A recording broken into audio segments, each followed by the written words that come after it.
Okay, let's turn to Exodus chapter 14 this evening as we enjoy the Lord together through His Word once again. I want to talk tonight about those lessons we learn when we are in a predicament. Oh, we Americans have a number of words that we use to describe a predicament, don't we? If you're from the East, then you probably are familiar with the words being in a kettle of fish, being in a pinch. You like to cook, you're in a jam, in a pickle. If you're from the South, you're between the rock and the hard place. You heard that one? That's an old familiar one. There are all different kinds of expressions. Up a wall, up a tree, in a corner, up against it. Hard pressed.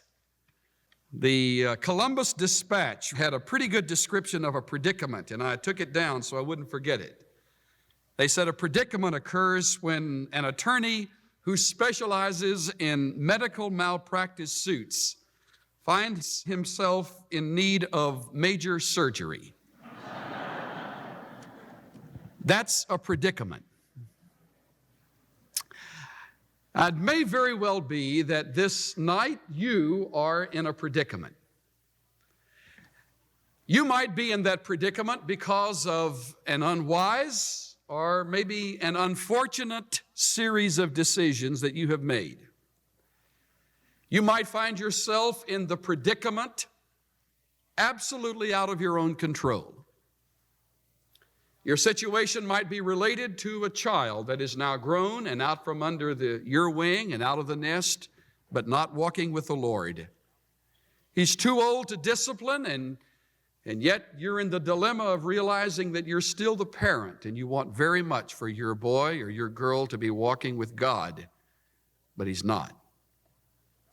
To say something might make it worse. To say nothing, you feel, would be less than what you should do. You're in a jam. It might be related to your work, where if you say something to relieve the pressure, it might get worse.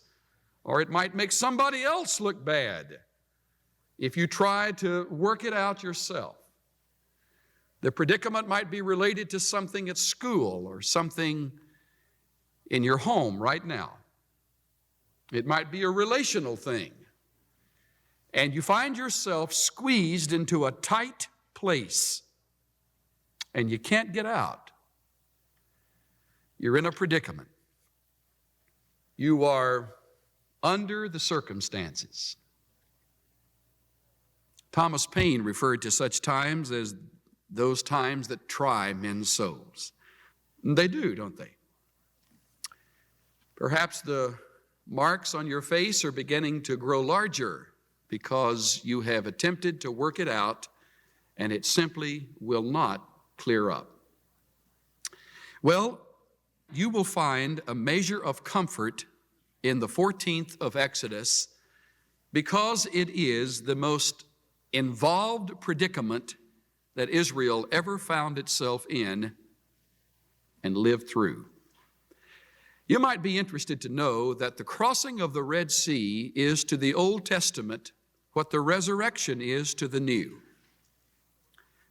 When the prophets and the writers of Scripture wanted in the Old Testament to refer back to God's miraculous hand more often than any other miracle, they went back to this one. Just as in the New Testament, when any writer of the New Testament books wanted to illustrate the power of God, he would most often go to the resurrection. So what the resurrection is to the new, the crossing of the Red Sea is to the old. But the scene is altogether different. However, both were miracles from the hands of God. Before I go any further, let me say that it might very well be that the only answer to your predicament is a miracle. First of all, an inner miracle in your life to change a habit pattern that you have set up for all your years. And it's been my discovery that those patterns that are most deeply set in us take a very tight place to break. Now, with that in mind, let's understand that the Israelites had been living in Egypt all their days. There wasn't one Israelite who was delivered from God's hand under Moses' leadership who had not been born and raised in Egypt. Their entire lifestyle was Egyptian to the core. To the core. They had picked up the habits, the earmarks, the whole style of Egypt. And as a result, God wanted to teach them a new lifestyle, and in order for him to do it, perhaps better to get their attention, he brought them to the Red Sea. That's just what he's done with some of you. Now, before we look into the 14th of the Exodus, look at the 13th chapter and the 18th verse.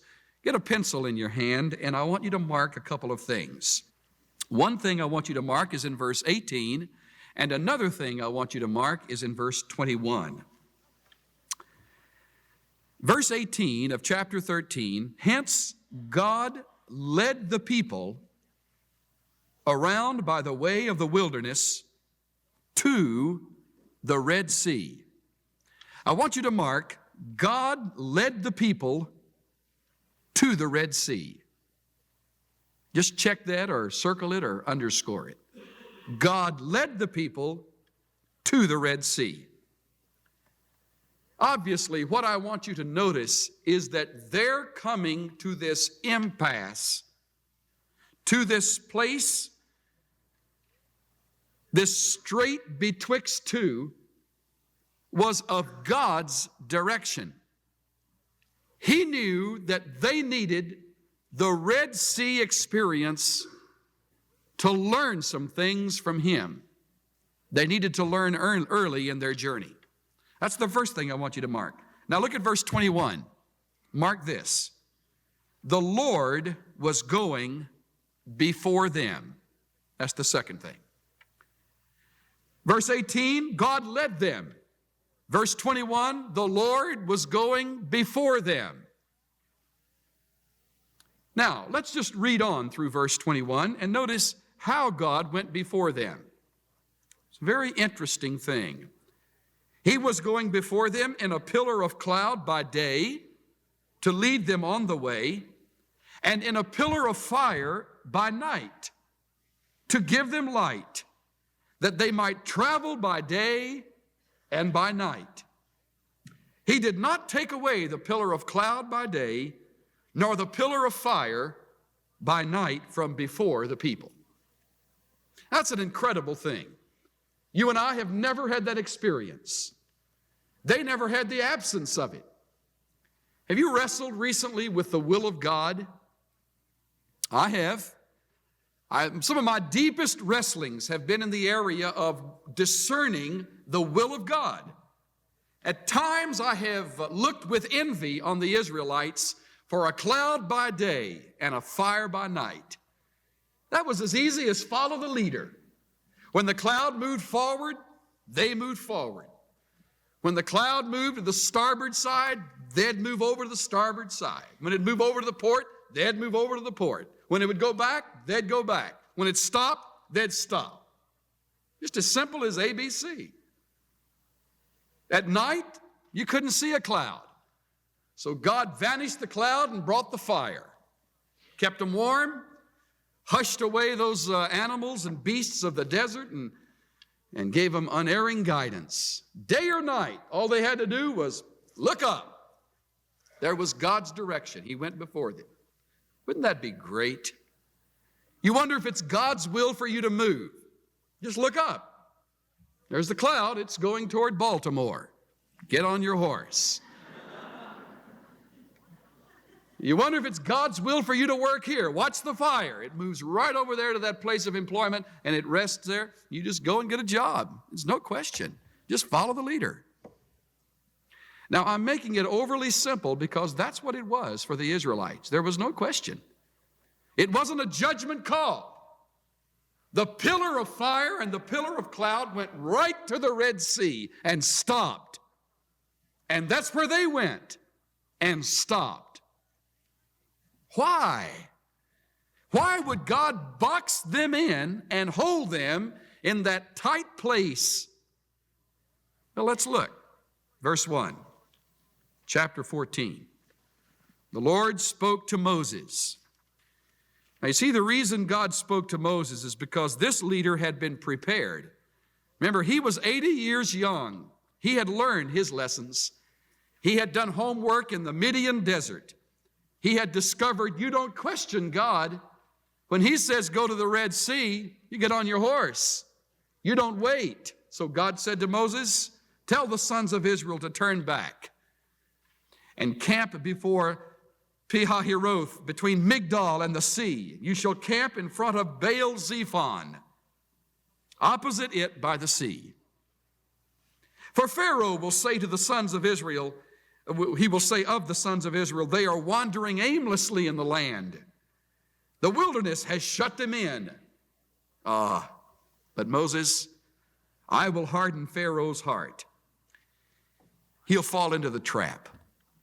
He will chase after the Israelites, and I will be honored through Pharaoh and all his army. And the Egyptians will know that I am Jehovah. And they did so. Now, that sounds fairly simple. Take the sheet you got when you came in and look at the map on the back. Let's look at these spots that you've probably never seen before in any serious manner. Look at the section of the map marked A2. On the far west side, the land of Goshen. You see it written on the diagonal there? Well, that's where the Hebrews lived before the Exodus. They actually lived in that area of land called Ramses. Find that in the land of Goshen. That's where the arrow starts. So when the Exodus occurred, they left Ramses and went as far south as Etham. Find that. It was there, according to chapter 13 and verse 20, that they camped. And that is apparently where the Lord spoke to Moses and told him what we just read. While they were in Etham, the Lord said, look, go up as far as Baal Zephon. We would say, backtrack. Go back over those various steps you have just taken all the way up to Baal Zephon. Now find that on your map. See the arrow going back north? Now let me just fill you in on something. Baal Zephon was a perfect geographical cul-de-sac. Okay? It was a dead-end street. Just to the north of them stood the formidable Egyptian fortresses, stone, massive structures. No way they could get through there. To the south rested the Egyptian desert, marked Mizraim, right along the vertical. See Egypt right below it, Mizraim? So there was this great, massive, vast desert. No protection there. To the west was Ramses and Goshen. That's where they had been. They couldn't go back to Egypt. To the east, the Red Sea, marked here as the Gulf of Suez, the northernmost section, literally the Reed Sea, or the Sea of Reeds. It's most often translated the Red Sea. So before them was the Red Sea. To the north, strong fortresses. To the south, Egypt. To the west, Egypt itself. They were boxed in. God said, however, go to Baal Zephon. It was the most, militarily, it was the most vulnerable spot to be in. It's like being chased by a car full of thieves and you make a turn down a dead-end street. The most foolish decision in the world is to drive down a dead-end street when you're being followed. That's what God told them to do. But you see, Moses had walked with God long enough to know that even though something seemed foolish, he wasn't to question it. And God was gracious enough to say to Moses, look, I've got a plan that is profound. Pharaoh is going to think, as he gets word by the grapevine, as you wander back and forth, that you're aimlessly wandering in the desert. And he'll think, they're going up north to Baal-zephon. I'll trap them there. That's the trap that Pharaoh will fall into. You see, God had it all arranged because the Lord wanted to fight the battle for the Hebrews. You see, now listen carefully. For all their lives, they had been fighting their own battles. They had been cinching up another notch in their belt and taking it on with their own strength. And the Lord says, no, Moses, I want my people to learn that I will fight their battles for them. All they've got to do is to wait and to trust.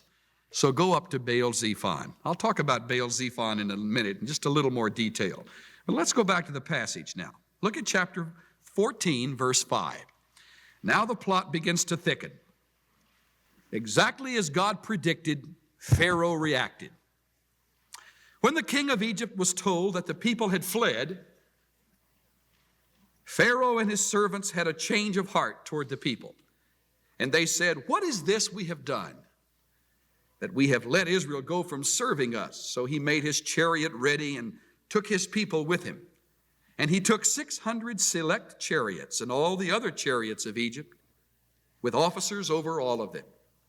And the Lord hardened the heart of Pharaoh, king of Egypt, and he chased after the sons of Israel, as the sons of Israel were going out boldly. That's an interesting phrase, by the way.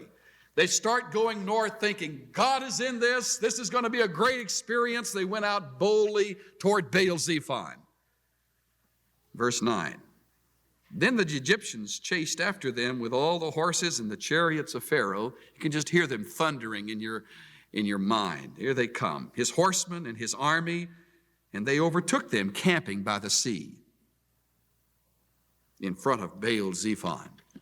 Now suddenly, the scene changes. Picture it. You're one among 2 million in the camp of the Israelites.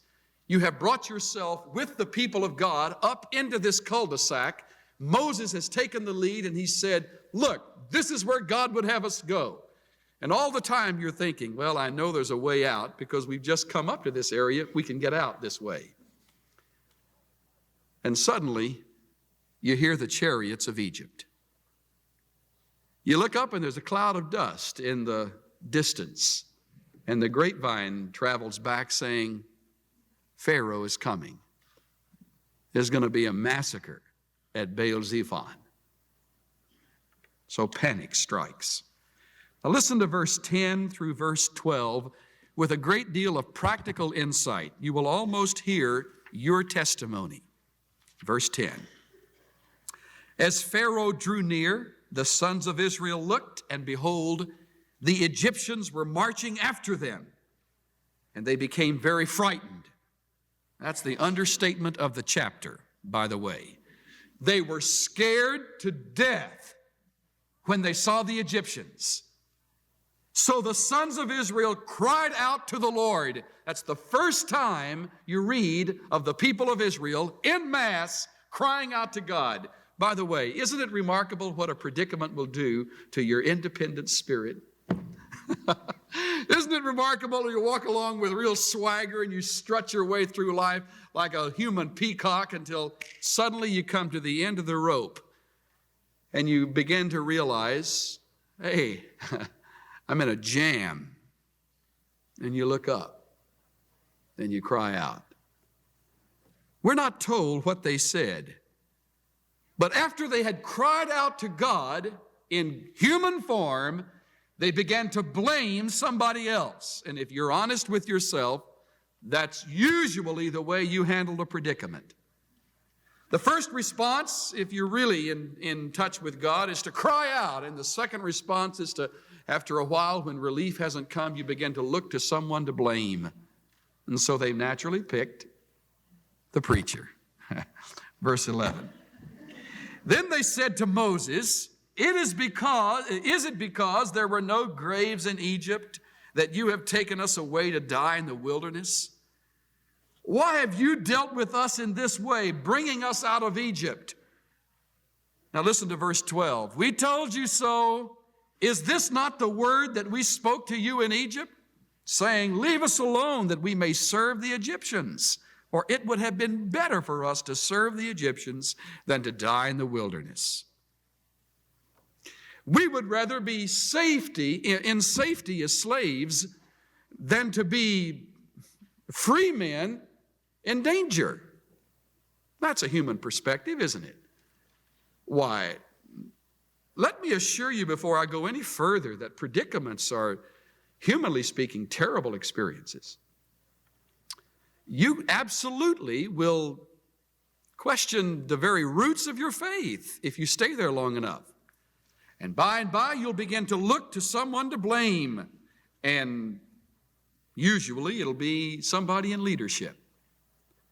And you said, look, I took your counsel and I did what you said, and here I am at the end of the rope, and I've tied a knot, and I'm hanging on, and I'm dangling, and there is no bottom if I fall.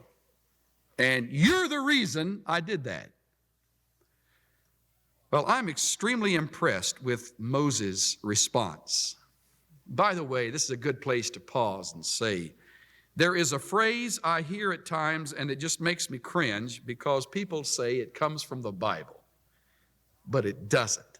The phrase is, God helps those, what? Who help themselves. That is not biblical. That's from the pit. Okay? God helps the helpless.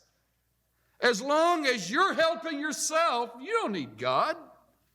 It's when you come to the end of your rope and there is nothing left.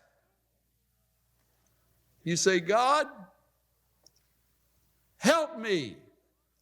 God says, I will. Let go. You say, is there anybody else up there that can help me? That's the normal human response. God wants you to let go. He wants you to fall. That's all part of his plan. That's why Moses says to the people, verse 13, do not fear. Can you believe that counsel? Hey, the Egyptians around the corner, man. You're saying don't fear? What's the matter with you, Moses? You need a change in your prescription, man. You can't even see them. No, Moses says, I see them, but I'm saying to you, don't fear. And furthermore, his second piece of counsel is stand still and watch. That's the third piece. Look at verse 13. Stand by and see the salvation of the Lord. Okay, counsel number 1, don't be afraid. Counsel number 2, stand still. Counsel number 3, watch.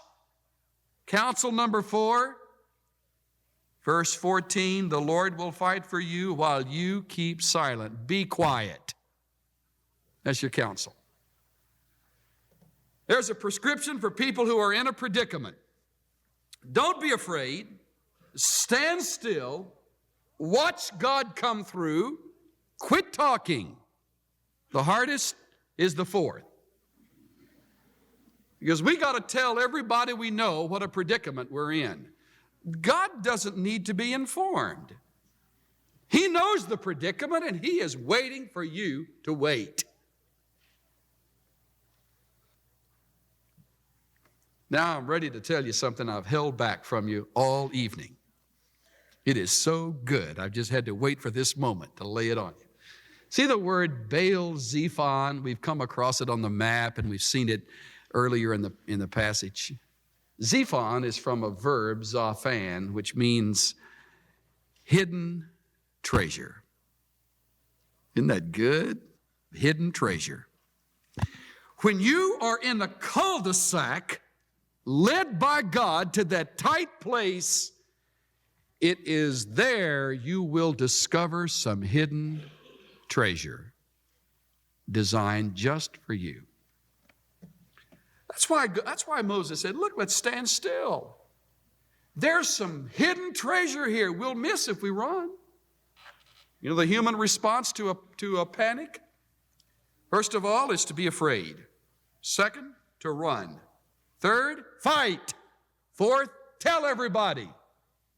God's counsel is just the opposite. Don't be afraid. Stand still. Watch him work. Shut up. And he does it. He takes over. But I say again, it is 190 degrees opposite the human way to handle it. And therefore the Lord just taps his foot, waiting for us to wait. Well, remarkable as it may seem, the Israelites did that very thing. They did what Moses said. And God came through. Look at what he did. Look at his protective hand. He did 3 things. Well, really 4. 4 things on behalf of the Israelites. First, he told Moses to go forward. Verse 15. Then the Lord said to Moses, "Why are you crying out to me? Tell the sons of Israel to go forward." I love that. See that Red Sea, Moses? Yes, says Moses. Go, says God. Right, says Moses. Right through the sea. Now the first thing God did was say to Moses, go forward. But in the meantime, as he got his troops together, God did something else. He moved the cloud from above him to behind him. Look at verse 16. No, it's verse 19. The angel of God, who had been going before the camp of Israel, moved and went behind them. And the pillar of cloud moved from before them and stood behind them. You know why? Well, the passage goes on to describe why. Verse 20. It came between the camp of Egypt and the camp of Israel. And there was the cloud along with the darkness, yet it gave light at night. Thus the one did not come near the other all night. What's that saying? It's saying the cloud moved from before them to behind them. That's where the Egyptians were, except this great massive cloud formation dropped from heaven to earth.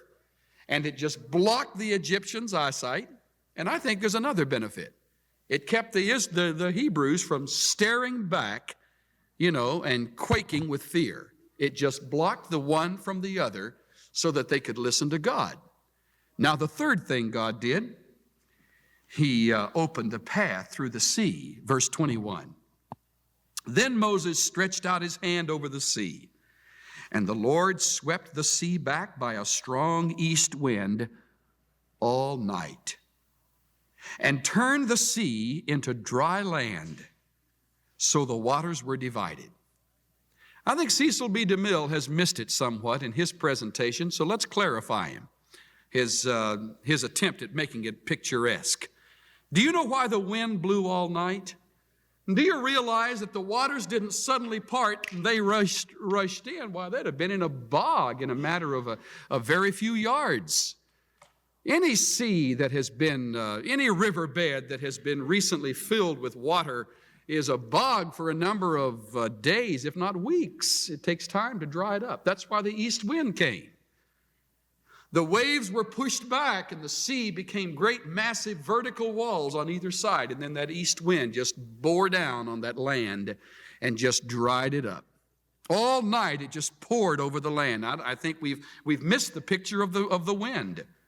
You picture the Israelites as they stood back and that divine wind just swished down into that riverbed and dried it out, just like dust. Got it all ready for the Israelites. So once God took his hand off that wind, then they moved right in. That's what it says. The water was like walls to them on the right and on their left. Now verse 23. Then the Egyptians took up the pursuit. See, they were just so gullible, they fell right into the trap. They thought, man, if they can walk across the sea, we can too. So there they went. Pharaoh's horses, chariots, and the horsemen went in after them into the midst of the sea. Came about at the morning watch, that's long before daybreak, that the Lord looked down on the army of the Egyptians through the pillar of fire and the cloud and brought the army of the Egyptians into confusion. That's the fourth thing God did. First, he told Moses to go forward. Second, he blocked the vision of the Egyptians for a period of time. Third, he opened the path through the sea. And fourth, he brought confusion to the Egyptians. Look at what happened. It's a remarkable scene. He caused their chariot wheels to swerve. He made them drive with difficulty. So the Egyptians said, "Let us flee from Israel. The Lord is fighting for them against the Egyptians." Remember what the Lord said? They're going to know I'm the Lord when this is over. The Lord said to Moses, "Stretch out your hand over the sea so the waters may come back over the Egyptians, over their chariots and their horsemen." Moses did that. He stretched out his hand over the sea, and the sea returned to its normal state at daybreak, except it was filled with bodies. The Egyptians, when they were fleeing, went right into it. The Lord said, and the Lord overthrew the Egyptians in the midst of the sea.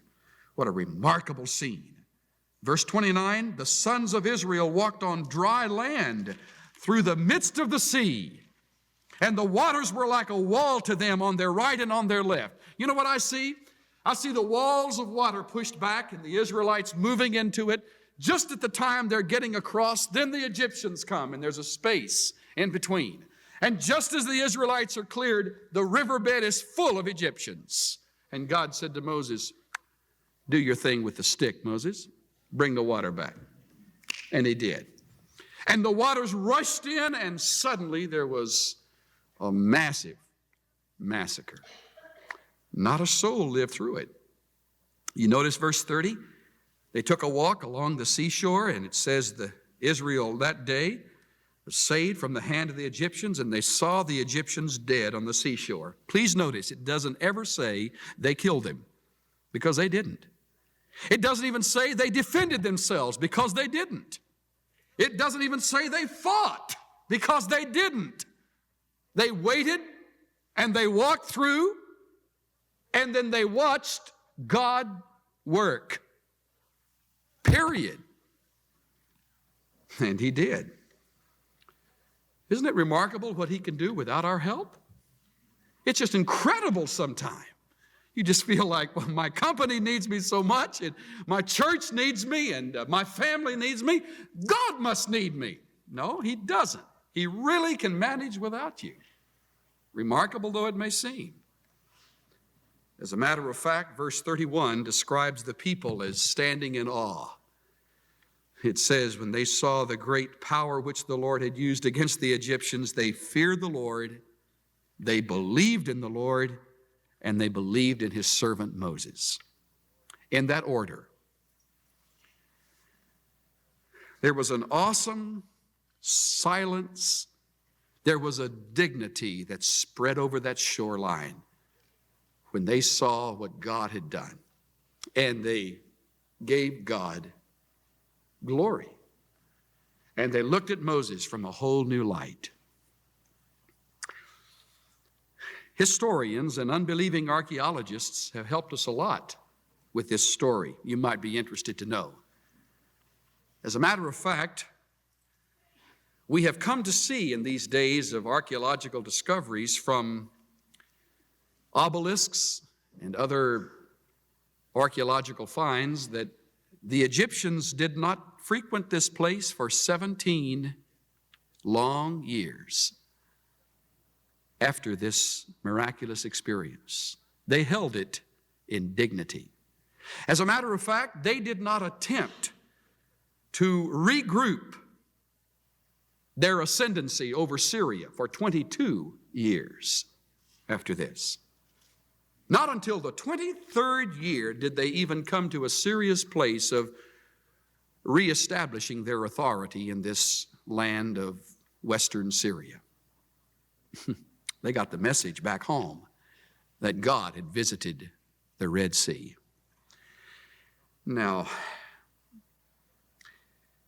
it is my personal opinion that from this 14th chapter of Exodus, there are some timeless lessons inscribed for us. To draw them out, let's look at Romans chapter 15, verse 4. Something really written in the pages for us. Romans 15:4 is a verse you should mark if you haven't marked it yet. It's one of the best New Testament verses on the value of the Old Testament. You that are a little hesitant to get into the Old Testament, or you that are teaching from the Old Testament, you should point out to your students verse 4 of chapter 15 of Romans. For whatever was written in earlier times, that's Exodus 14, was written for our instruction, that's today, that through perseverance and the encouragement of the Scriptures, we might have hope. Marvelous verse. God put truths into the Old Testament so that we in this era of grace, the last days, might draw some timeless, profound lessons for now. There are 4 of them that I find in Exodus 14. Here's the first. It takes tight places to break lifetime habits. God has to design some Baal Zephons for us today because it takes tight places to break lifetime habits. Now listen carefully, because here is where it all comes together. It's where the rubber meets the road in this message. There are some of you who have set up some very humanistic lifestyles, having rubbed shoulders in Egypt most of your life. You work with Egyptians. You think like Egyptians. You do commercial battles with Egyptians. You're in the competitive world of Egyptians, spiritually speaking. It's only natural that you react like the Egyptians. It's a dog-eat-dog world. Really? Then you're up for some real tight places very soon, if not already. For God to break the Egyptian habits, He has to put us in some very tight places. And I have discovered the longer the habits, the tighter the places, the more impossible the cul-de-sacs. Chesty Puller was a highly esteemed officer. He was in command of a company of men who suddenly moved into an area that became surrounded. To the north was a group of the enemy on both flanks, and suddenly to the rear they were closed in. And Puller just tightened his fist and said, "That's the way we want it. They won't get away this time." That's the way it is with God in some lessons. In order for those lessons to become etched into your and my hearts, we have to be surrounded with no escape route. Then we learn. That's why some of you are in the predicaments that you're in. Seriously. God's saying something. He has a Baal Zephon, a place for hidden treasures that you must learn before you're released, before the Red Sea opens. There's a second lesson. When hemmed in on all sides, the only place to look is up. When there's no escape before and behind, to the right or to the left, you're forced to look up. For the first time, I repeat, the Israelites called on the Lord when they were hemmed in. Annie Johnson Flint wrote these words: "Pressed out of measure and pressed to all length, pressed so intensely it seems beyond strength, pressed in the body and pressed in the soul, pressed in the mind till the dark surges roll. Pressure by foes and pressure by friends, pressure on pressure till life nearly ends. Pressed into loving the staff and the rod, pressed into knowing no helper but God. Pressed into liberty where nothing clings, pressed into faith for impossible things. Pressed into living a life in the Lord, pressed into living the Christ life outpoured."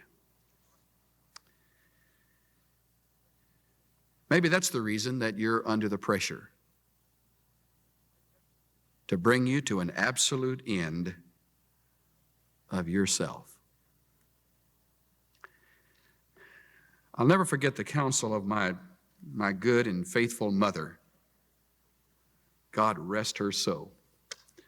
She used to say to me, honey, don't worry about so-and-so. They have to come to an end of themselves, and then they'll learn. I just can hear that when I play the record player of my past over and over again. Don't worry about so-and-so. They have to come to an end of themselves, and then they'll learn. There's a third lesson. If the Lord is to get the glory, He must do the fighting. Now, that's the most difficult lesson, but that's the best of the four. If you want the Lord to get the glory, and that's not just lip service, you got to let Him do the fighting. Obviously, there are times where you're to get involved. Obviously, there are occasions where you are part of the answer. I'm not referring to those times. I'm talking about those impossible impasses when you're between the rock and the hard place, and God has placed you in that predicament which has no escape. He wants to do your fighting. He wants you to lay down your arms. He wants to get the glory. God gave me something that I wrote down sort of from my personal journal this past week. It's not inspired, it's not necessarily profound, but it describes what I'm trying to say, and I want to read it so I won't miss it. When I panic, I run. When I run, I lose. When I lose, God waits. But when I wait, He fights. And when He fights, He wins. And when He wins, I learn. You get it? You see, if we had been in charge of the Red Sea project, we'd have handled it differently, wouldn't we? Given that over to a group of engineers, that water would have been pushed back a week in advance. Great massive fans would have been installed to dry out the land. Signs would have been erected. Somebody would have brought in some concession stands to handle the hot dogs and drinks. Neon signs would have been built. It would have been a regular project. Because, you see, when people do it, you got to have all of the trademarks of people. That's not God's plan. When He wants you cornered, He corners you. And there are no signs. There are no predictions. There are no great human things to hang on to. There's just a Red Sea. And you wait. And time passes because He is going to fight His way at His time. Bite your nails all you want to. He's not in a hurry. And that brings us to our fourth and final lesson. Red seas open and close at the Lord's command, not until.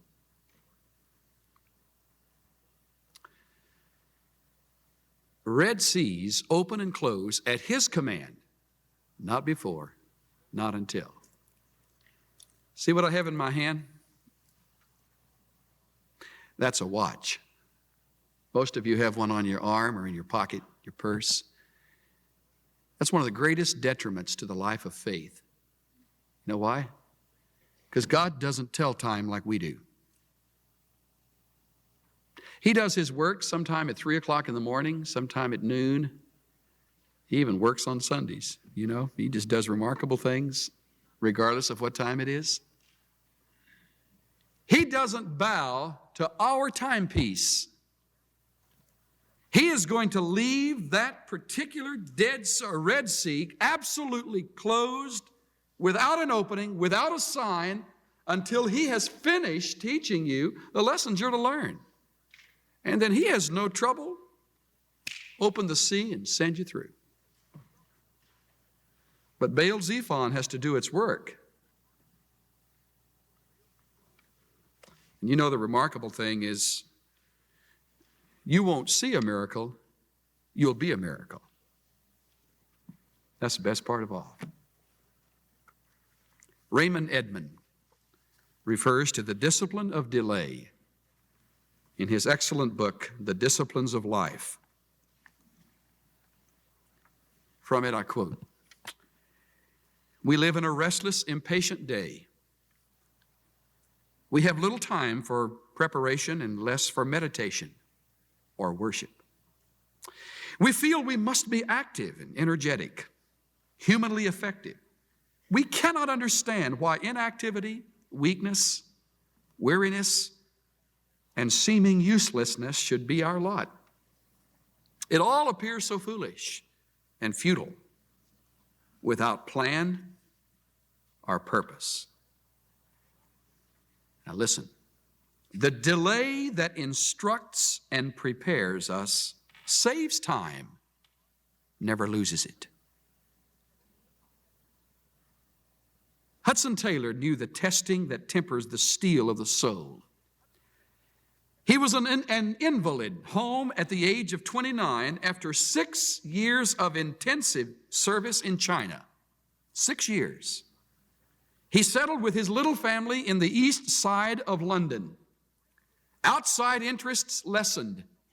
Friends began to forget him.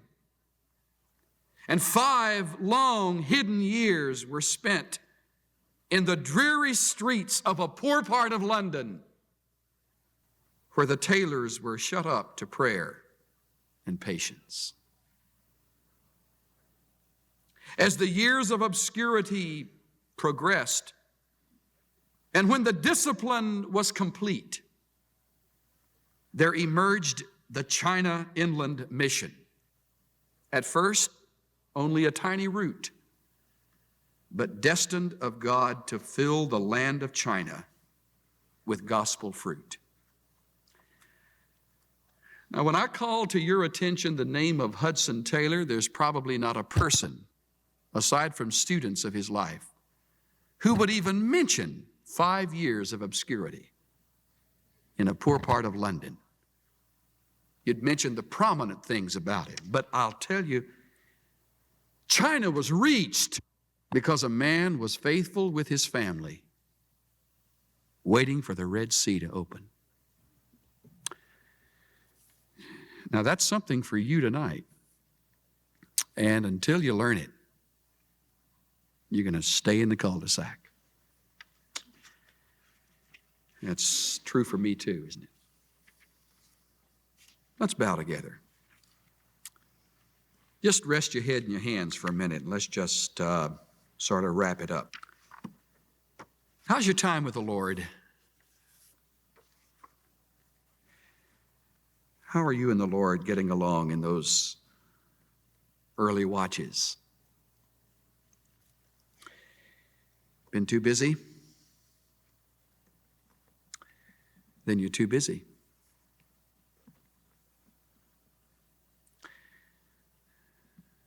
You feel cornered, up against it, just almost barren? Listen, child of God, that's by His design. Takes those streets of London, those Baal-zephons, to prepare you for the days of Canaan. I speak to the singles. Frustrating years, aren't they? Hard years. Some lonely times. Speak to the marrieds. Easy to be so involved in making a living that you fail to make a life. And then time is gone. I'll speak to missionaries in the making, some even on the field. young and old. Coming to the Red Sea is just as much a part of his plan as crossing it.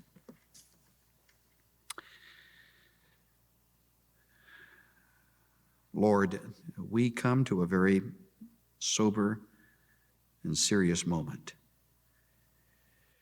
You've spoken, and in a very real sense, we've met with destiny. We've seen our testimony on the printed page of your word. And we've come to a sudden, abrupt awareness that it may very well be that you're breaking a habit born in Egypt that has no business in Canaan. And those habits are hard to break. Some of us have wept before you, even recently. And in the burning of the tears, you become very, very significant and real. I pray for these, your sheep. I pray that you would encourage them in the pain, strengthen them in the hard places, and graciously open the sea and help them through. But do it in your time.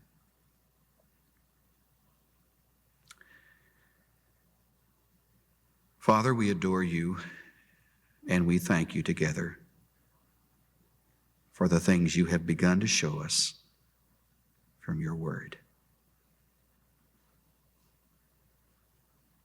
Through Jesus Christ. Amen.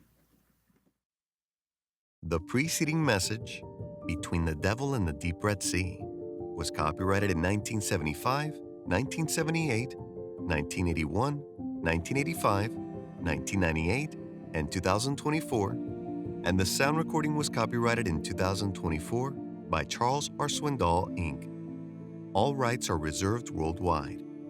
Duplication of copyrighted material for commercial use is strictly prohibited.